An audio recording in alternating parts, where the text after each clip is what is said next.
Shut the old phone off. Okay, well, we are live, folks. Good morning, good morning. I hope those who are in the snow zones got through the weekend perfectly okay.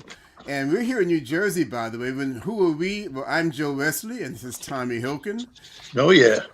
And we had up to 2 feet of snow or more, so it took a little bit of time to snow out. And again, for those further north, I guess I have a friends in Vermont, like no big deal. In Minnesota, no big deal. So it is all relative. But aside from that, thank you for joining us. For those on the live session, we do start a little bit early to do some background work, let you know what we're all about, and to remind you that we do show up on LinkedIn, YouTube, and Facebook. Please remember to leave comments, particularly with YouTube. You have to sign in first. And Tommy, this guy is seasoned. He's been doing what he's been doing for quite some time, and he is very hard to pin down. So I can use all Wow. the help I can. Wow. I do want to thank those who've left comments to us expressing interest and their likes. We love that. Please share us out with your friends, also as part of the package. And anyway, today's the session, for those who are new to us, the purpose of this is Tommy says anybody who wants to be can be a confident public speaker. And my thing is, I think people are just born that way. There's some genetic encoding, and being that the introvert, shy at that, I guess the two are the same. I don't know if any non-shy introverts, if they exist, I don't know about them, that say, yeah, you say it, but it's easier said than done. And also, Tommy, for today's topic, he is a traditional classical public speaker, so he states. And so I'm kind of the new breed thing with virtual media. And I remember back in There you school, go. to speak in front of a group, you had to avoid stage fright, to get your program going. Don't look at people because they'll scare the crap out of you. Look at the back of the room and talk to the back of the room. And every now and then, maybe do some eye contact to connect with your audience. So the issue is, Tommy talks about stage presence. What is that in terms of a concept, first off? Well, stage presence is, by the way, the word seasoned is just another word for old. And thank you for using it. Well, All yeah, right. I'm trying to be gentle here, folks, but thank you, Tommy, yes, for being perceptive there. Yeah, I noticed it's a nice way of saying his guy is old and been around. He's older than dirt. You know, I talk about stage presence, but not so much stage presence. How do you have a presence overall? Right? Everyone has their presence. Even if someone's looking at them, they'll say, oh, they're shy, they're quiet, they're introvert. Everybody gets labeled, right? Mhm. But in reality, everybody just is, and you don't become something until you label it. So even yourself, if you go through life and you start to say, I'm an introvert, I'm an introvert, an introvert, all you ever did was you labeled yourself an introvert. And once you label yourself something and you believe in the label, you become that. So there's no different way to look about it. Most of the stuff that's in our mind is in our subconscious, has been planted there somewhere along the way. So how do we create a stage presence? It's just that is when you stand on stage, what is your brand? What do you bring? Do you stand tall? Are you a smiler? Are you a joker? Are you somebody that the audience immediately feels a different energy when you step on stage? Yeah, yeah, me, it's like a wilting flower. Right? So, but again, we often talk about it. There are ways for you to succeed at that. There's two parts to every presentation: All right. the messenger and the message. Mm-hmm. So many people who might be an introvert and don't have the tremendous stage presence have a tremendous message that they can deliver. Mm. And the content is so good that people want to learn from them.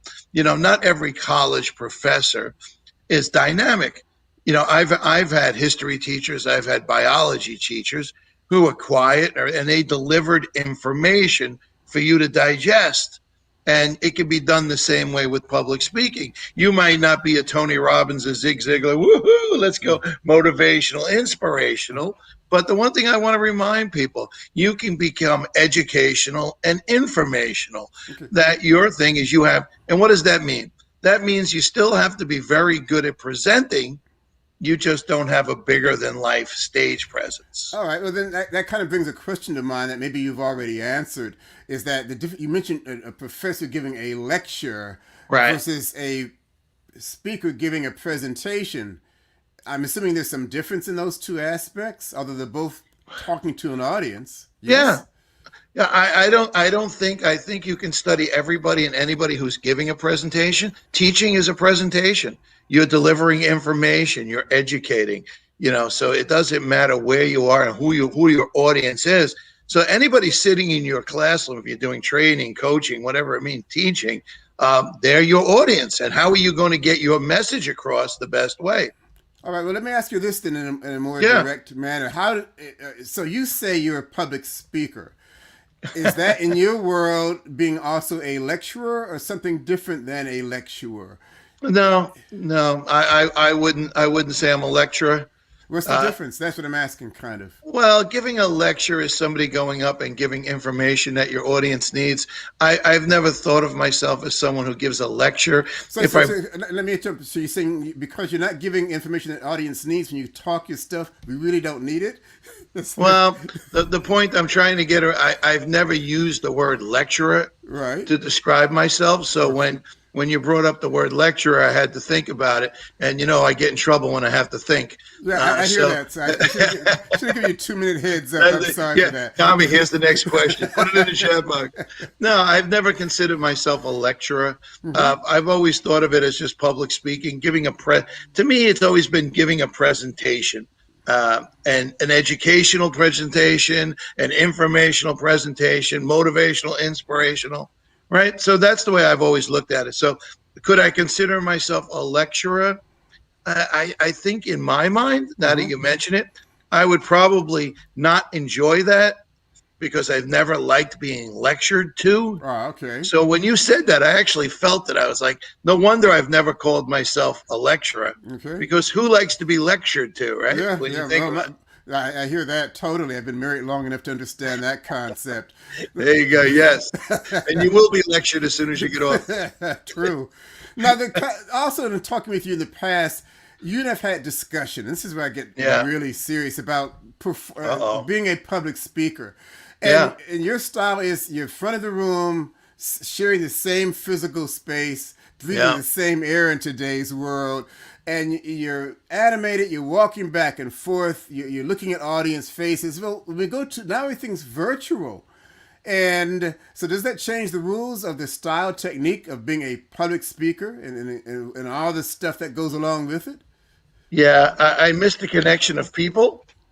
So, as I say, the phrase I've been using since we've been doing this Zoom thing is that Zoom is second best, but second best is all we have right now. Mm-hmm. There's no doubt about it. I don't care where you go, what it is. I want to be in front of a live audience. It's the energy, it's the people, it's the contact, the eye contact, the human being. So, are you asking me, is there a major difference between live and Zoom? Well, as a public speaker's role, I'm thinking, for example, it's kind of hard to stare at the back of the room when I'm looking at my camera. Yeah. So, Yeah. as a technique, and I guess I could I'm not making eye contact. When I look at the images at the bottom of the screen, they're looking down at the screen also. So I can see some differences of technique. So, okay, so we flow into the virtual flavor. What Yeah. tidbits of advice would you give someone Yeah. while we're stuck with virtual imaging as a form of public speaking? Well, the two things I always talk about that are huge in regular public speaking when you're in front of a live audience is, body language, Mm-hmm. facial expressions. Let people know that you care, that you're there, that you're excited to be there, that you're not bored giving another Zoom call. We've all been there. We're watching people dump content, and you're like, you know. When you come on, bring that energy up, just like you were giving a presentation. Mm-hmm. And even if it means to put your camera up higher and stand, so you can use gestures, you can tell people, come on, let's go, right? Mm-hmm. You can still do this, like using hand gestures, thumbs up, this is okay, everything will be okay, believe me, right? So you can still use the power of your body, but facial expressions are huge. Smile, keep the energy up in your body, right? So that's exciting for people.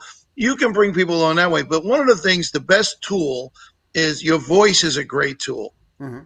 So changing the tone, changing the volume, inflection on words. If there's a powerful word and you say, you must get up in front of an audience, you must, right? You can still use all that good old fashioned stuff on Zoom. And when you do, you'll be surprising how engaging you will be because you'll be doing something no one else is doing. Right.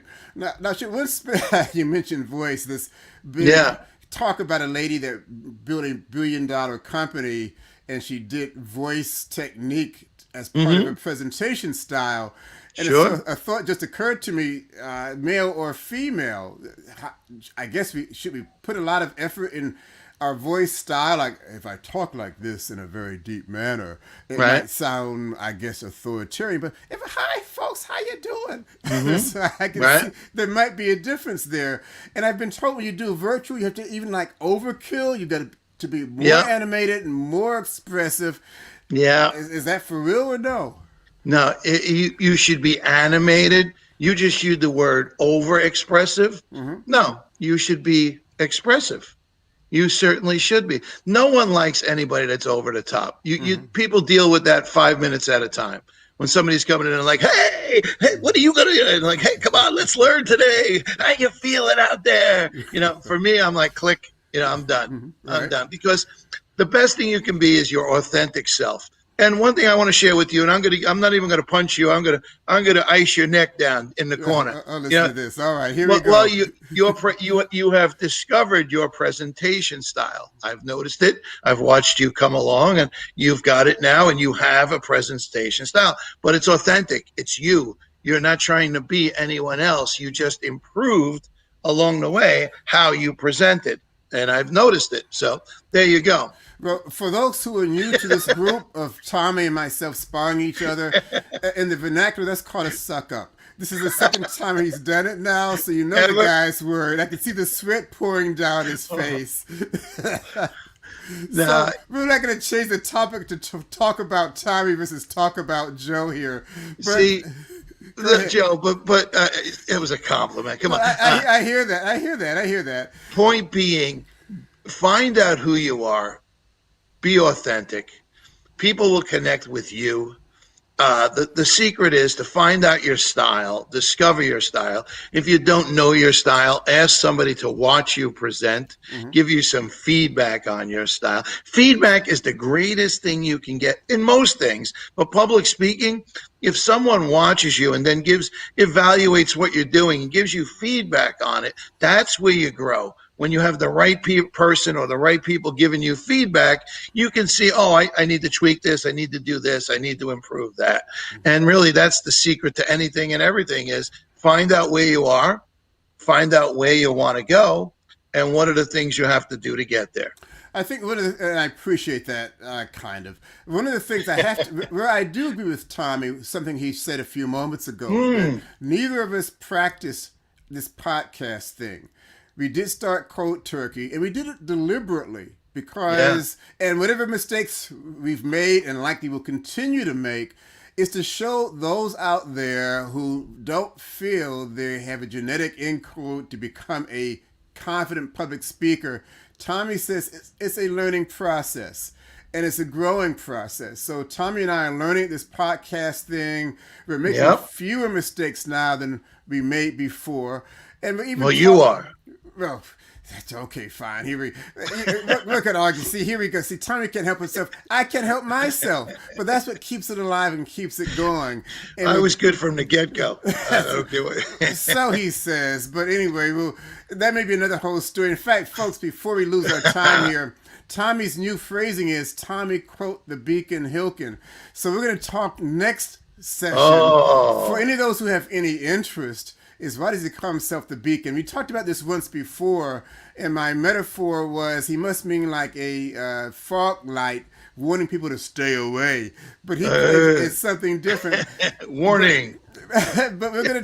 I'm intrigued by the name, and what each of us have done, I think, is we've become, I think, more comfortable with ourselves in this role. And certainly from my perspective, Tommy, he's, again, because he's seasoned at this, the nuances may be too subtle for me to appreciate of any modification.